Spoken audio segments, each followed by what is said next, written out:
Welcome to the Slop Temple. We pray this video helps. You start by confirming the controllers have the correct battery packs installed and any protective film removed. This ensures good contact. Next, plug the dual charging station into a reliable 5V/2A USB power source so it can negotiate charging properly. Once connected, set the station on a flat surface and align each controller so the charging contacts meet the dock pins.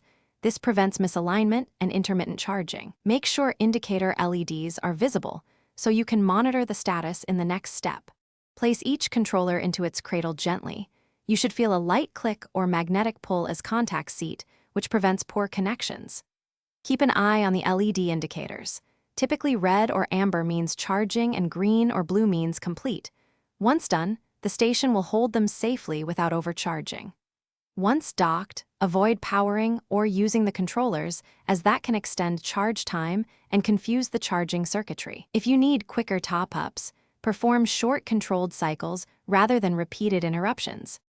When the LED indicates a full charge, remove the controllers and wait about 10 seconds before reconnecting them to the console.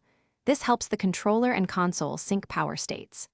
If a controller fails to charge, first reseat it firmly, then verify the USB cable and power source are delivering 5V/2A.